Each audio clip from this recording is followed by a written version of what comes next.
August 2nd, 1483. Westminster Abbey, London. Richard, Duke of Gloucester, 31 years of age with narrow shoulders and one slightly withered left arm, kneels before the ancient altar where 31 English kings have received the crown of St. Edward, his brown eyes scanning the assembled nobles whose faces betray a mixture of awe, calculation, and barely concealed fear as Archbishop Thomas Bourchier lifts the heavy crown of gold and precious stones that will transform him from a northern duke into King Richard III, sovereign of England. The golden circlet gleams with rubies and sapphires, carved with the images of saints, each stone a symbol of divine authority and royal legitimacy, claimed and contested by generations of his ancestors who fought, schemed, and died for the right to sit upon this very throne. In this moment, as Richard's weathered hands receive the scepter of justice and the rod of mercy, he carries within his veins the accumulated ambition, political cunning, and ruthless determination of Plantagenet forebears whose own journeys from Norman conquest through centuries of civil war have been building toward this coronation for more than 300 years. But as the congregation cries, "God save King Richard!" and the crown settles upon his dark hair, the new monarch carries within his heart not just the responsibilities of kingship, but also the accumulated suspicions, rivalries, and dark secrets of a family whose very name has become synonymous with power, passion, and the violence that comes with both. What ancestral forces created the mind that would scheme his way to the throne through manipulation, conspiracy, and possibly murder? What bloodlines produced someone capable of overturning the natural order of succession and claiming a crown that should have belonged to his 12-year-old nephew? What hereditary gifts of political instinct, military prowess, and unyielding will flowed through the genealogical streams that created Richard III, the last Plantagenet king? To understand England's most controversial monarch, we must journey backward through the generations that forged his extraordinary character, through the Norman castles where his paternal ancestors carved feudal kingdoms from conquered English soil, through the royal courts where Plantagenet princes learned the arts of statecraft and war, through the centuries of civil strife that shaped the martial traditions and political sophistication of England's greatest medieval dynasty. For Richard III was not simply an individual who happened to possess unusual abilities for political manipulation and military leadership. He was the culmination of centuries of Plantagenet breeding that had produced a succession of kings, queens, and nobles whose own achievements, failures, and violent ends had established the patterns of thought and action that would ultimately define their youngest descendant. Richard, Duke of Gloucester, was born on October 2nd, 1452, at Fotheringhay Castle in Northamptonshire, the fourth son of Richard, Duke of York, and Cecily Neville, born into circumstances that seemed designed to ensure his political marginalization within a kingdom where royal succession had become a deadly game of blood and ambition. His father, born September 21st, 1411, had inherited from the Duke of York title lands stretching from Yorkshire to Ireland, making him the most powerful nobleman in England aside from the king himself, but had also inherited the dangerous ambition that had characterized the House of York since the days when the first Duke of York had claimed a better claim to the throne than the reigning Lancastrian kings. Richard, Duke of York's own lineage stretched back through the Plantagenet dynasty to the very foundations of English kingship. Still, it was a bloodline that had been forged by conquest, usurpation, and the systematic elimination of rivals, making it both a source of legitimate authority and a magnet for political violence. The Duke's paternal grandfather, Edmund Mortimer, 5th Earl of March, born June 6, 1391, had inherited from his mother, Philippa of Clarence, a claim to the English throne that was arguably superior to that of King Henry VI and his Lancastrian dynasty. This claim would ultimately ignite the Wars of the Roses and change the course of English history forever. Edmund Mortimer's mother, Philippa of Clarence, born May 21, 1377, had been the only child of Lionel of Antwerp, Duke of Clarence, the third surviving son of King Edward III, and as such had represented the senior line of descent from Edward III's children, who had remained available for succession when the descendants of his younger son, John of Gaunt, Duke of Lancaster, had claimed the throne through the Lancastrian line. Philippa's marriage to the 3rd Earl of March had united the senior Plantagenet bloodline with the powerful Mortimer family, whose extensive lands in Wales and Ireland had made them natural leaders of any Yorkist challenge to the established Lancastrian dynasty. Philippa, of Clarence's paternal lineage, could be traced directly to King Edward III, born June 15, 1312, whose own reign had marked the beginning of the Plantagenet dynasty's golden age, but had also planted the seeds of the civil wars that would eventually destroy his descendants. Edward III had claimed the throne through direct male descent from his father, Edward II. Still, he had also strengthened his position through marriage to Philippa of Hainaut, whose own father, William I, Count of Hainaut, had ruled over territories that stretched across modern Belgium and the Netherlands, providing Edward III with international alliances and military resources that had made him one of the most powerful medieval European monarchs. The marriage of Edward III to Philippa of Hainaut on January 24, 1328, had united two of Europe's most significant ruling houses, creating a bloodline that combined English royal authority with continental European territorial possessions and political influence. Philippa herself was born circa 1310 to a family that was among the most wealthy and influential in medieval Europe, with territorial holdings that included the wealthy trade cities of the Low Countries and strategic control over major European trade routes. Her political and diplomatic skills had made her an invaluable partner in Edward III's ambitious plans to challenge French dominance in continental Europe and to claim the French throne through his mother, Isabella's, lineage.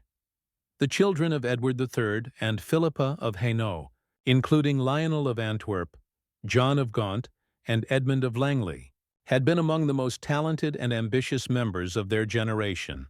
Still, they had also inherited from their parents both the abilities and the ambitions that would eventually tear the English kingdom apart. Lionel of Antwerp, born November 29, 1338, had been the eldest son, and thus had possessed the most substantial claim to succeed his father. Still, his marriage to Elizabeth de Burgh, daughter of the Earl of Ulster, had established him in Ireland, where he had been serving as the king's representative when he had died on October 17, 1368, predeceasing his father by 2 years. Lionel of Antwerp's death sparked the succession crisis that would ultimately lead to the Wars of the Roses, as his sister Blanche inherited his lands and titles. Still, his daughters were excluded from succession under the male preference primogeniture system that governed English royal inheritance. Lionel's daughter, Philippa, had inherited the Mortimer lands and titles.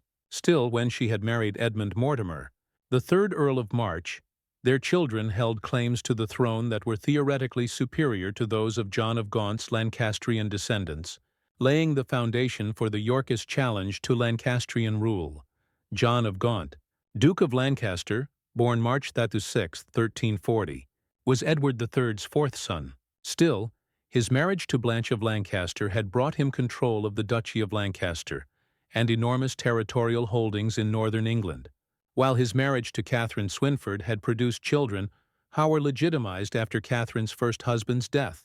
The Beaufort children, as they had been known after their father's marriage to Catherine Swynford, had inherited both their father's political ambitions and their mother's family's connections among the Lancastrian nobility, making them natural supporters of the Lancastrian dynasty, even though their birth outside of wedlock had technically limited their legitimacy.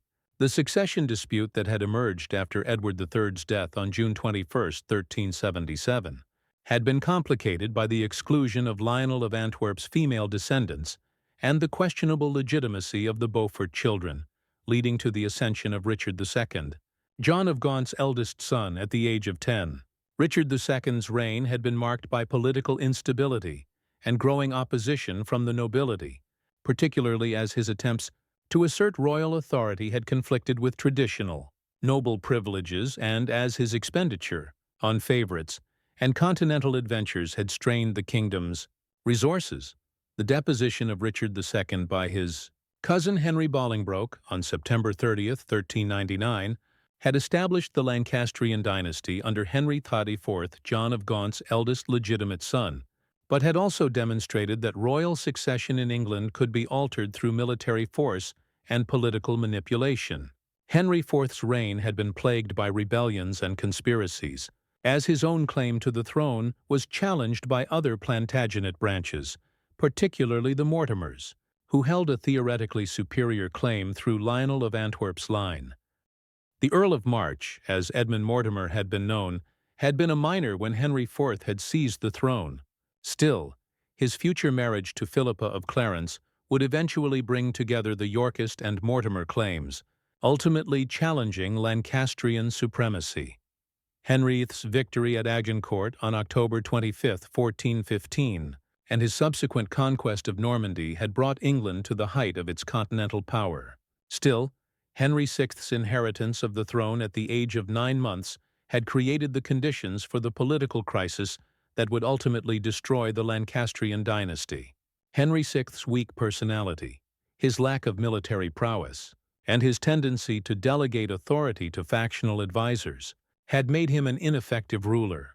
At precisely the time when England faced challenges from both continental powers and domestic nobles who demanded stronger leadership and more decisive action, the Duke of York's appointment as regent and protector of the realm during Henry VI's periods of mental incapacity had provided the Yorkist faction with constitutional authority to challenge Lancastrian policies.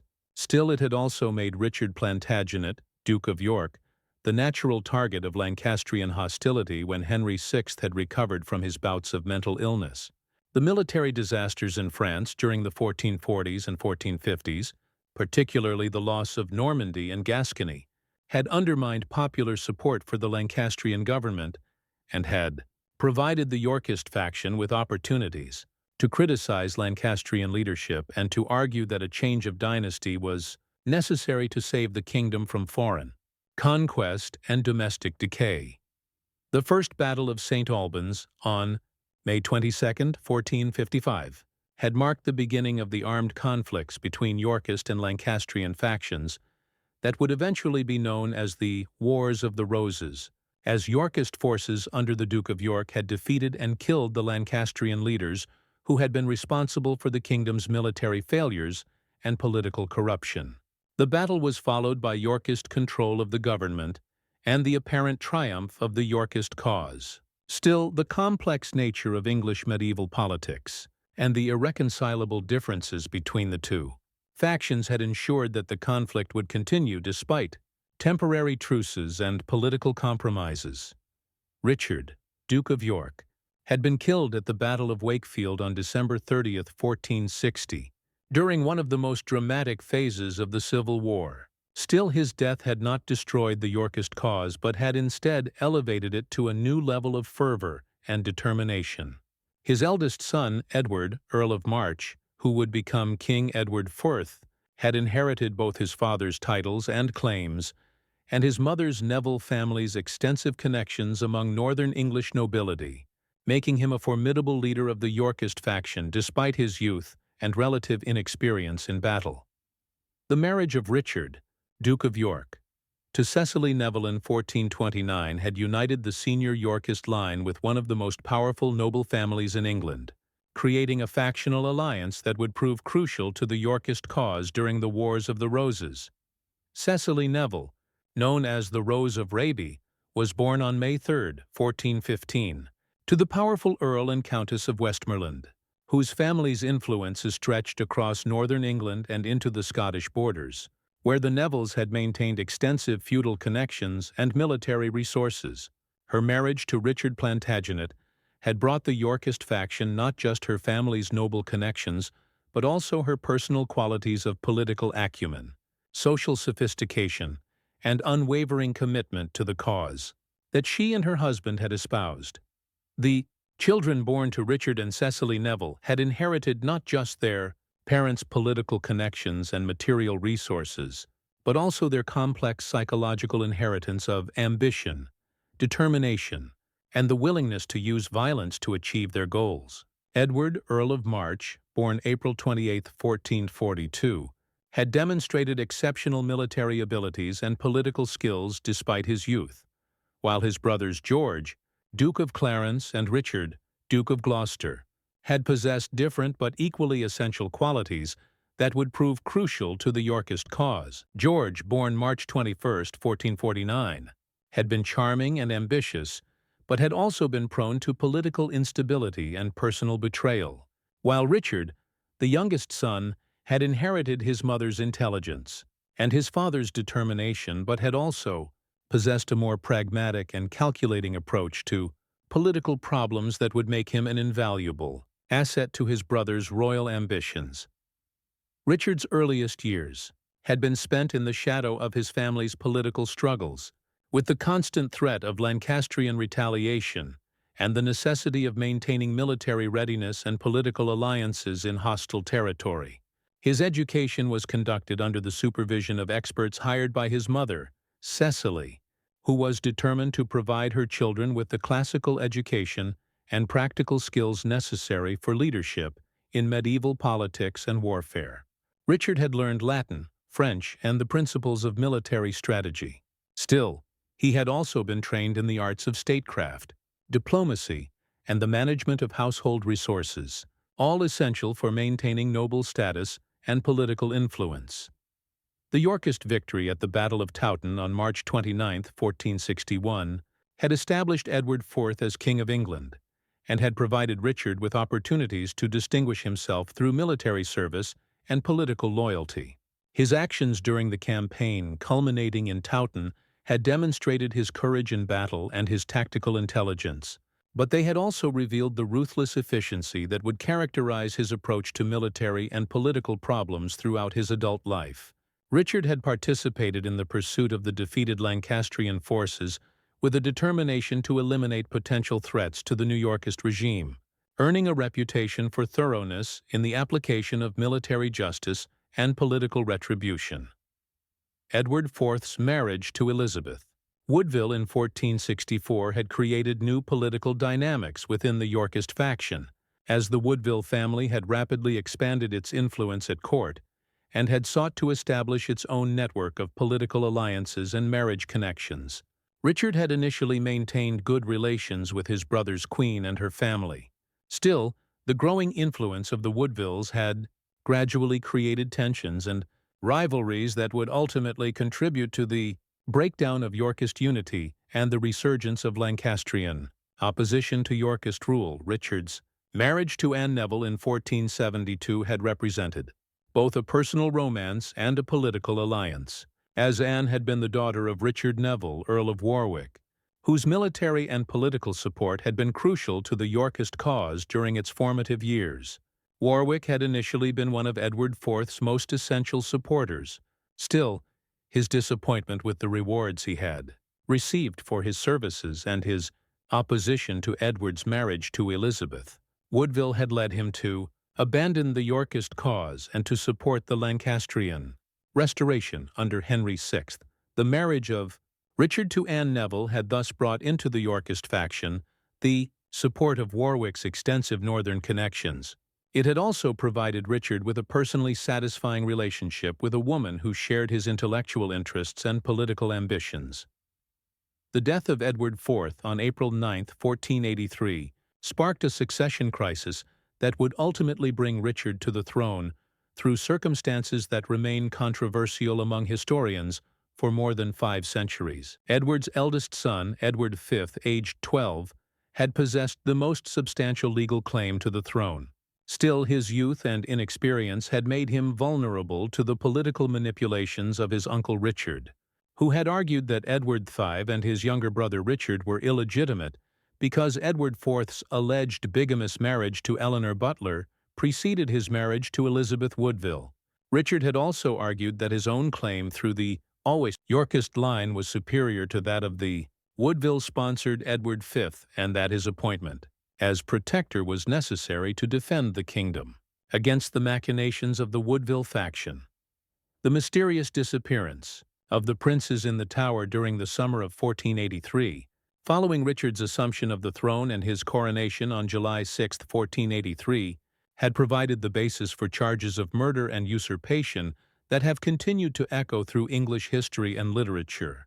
Whether Richard had ordered the execution of his nephews, or whether they had died through other causes, has remained a subject of scholarly debate.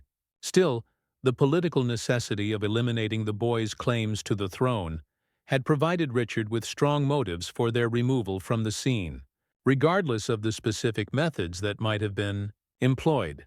Richard's assumption of the throne had required not just the elimination of his nephew's claims, but also the systematic restructuring of the English political system to accommodate his own vision of royal authority and government efficiency. His efforts to reform the legal system, to improve the administration of royal justice, and to strengthen the economic foundations of the crown had demonstrated his understanding of the practical requirements and of an effective monarchy. Still, they had also created opposition among nobles who preferred the traditional chaos of factional politics to the ordered efficiency of central administration. The conspiracy that had eventually brought Henry Tudor to England in 1485 had united disparate elements of English nobility who had been dissatisfied with Richard's rule, including former Yorkist supporters who had been alienated by his marriage policies and Lancastrian loyalists who had viewed the Tudor invasion as an opportunity for a final restoration of their cause. The Battle of Bosworth Field on August 22, 1485, had involved complex military maneuvers and personal duels that had ultimately resulted in Richard's death and the establishment of the Tudor dynasty under Henry VII. As Richard had fought his final battle at Bosworth, he had carried within his heart and mind the accumulated experience of generations of Plantagenet ancestors who had fought for and claimed the English throne through force, inheritance, and political manipulation. The Norman conquerors, who had first established the Plantagenet dynasty in England, had brought with them the political and military traditions of continental feudalism.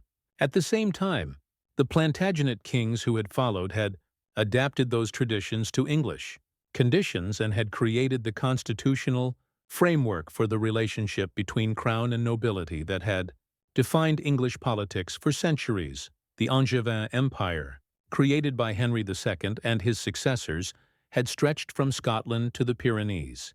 Still, its vast extent had also created problems of communication, administration, and military defense, which eventually led to its fragmentation and the concentration of English royal authority on the home island.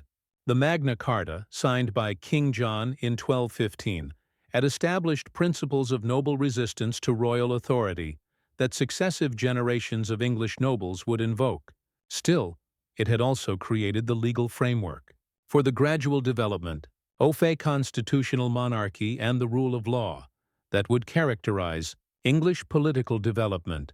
The intellectual traditions inherited from Plantagenet education had emphasized classical learning, legal training, and the arts of rhetoric and diplomacy, which were essential for effective political leadership in medieval Europe.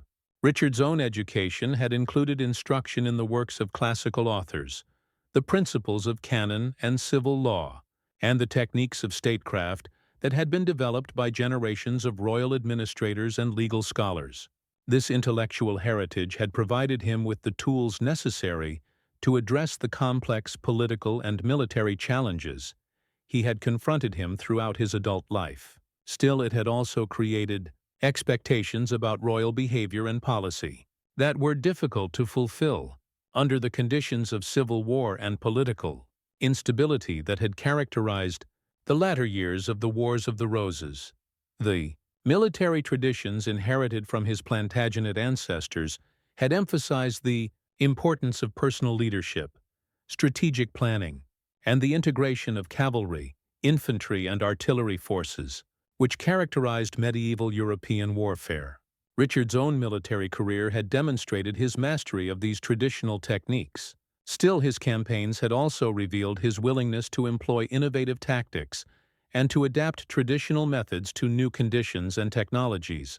His use of artillery at Bosworth Field had shown his understanding of the importance of gunpowder weapons in contemporary warfare. Still, his ultimate defeat had demonstrated that military innovation alone was insufficient to overcome the disadvantages of political isolation and numerical Inferiority. The religious beliefs, inherited from his Plantagenet education, had shaped Richard's understanding of his royal duties and his relationship with the Church, which were an essentiatur medieval kingship. His piety, demonstrated through his support of religious foundations and his personal adherence to traditional Christian practices, was genuine, but had also served the practical political function of legitimizing his royal authority by associating it with divine sanction. His conflict with the Church over the succession and his treatment of the princes in the Tower had created tensions with religious authorities who had viewed his actions as violations of Christian moral principles. Still, many contemporaries had interpreted his ultimate death in the battle as divine punishment for his alleged crimes. The psychological inheritance from generations of Plantagenet rulers had included both positive and negative traits that had influenced Richard's approach to political and military problems. The Plantagenet tradition of strong personal rule and the assertion of royal authority had provided him with models for effective kingship. Still, it had also included a tendency toward personal violence and the use of extreme measures to achieve political objectives. The accumulated stresses of civil war and the constant threat of rebellion and assassination had created paranoid tendencies and suspicious attitudes toward potential rivals that had made him increasingly isolated from potential allies and supporters.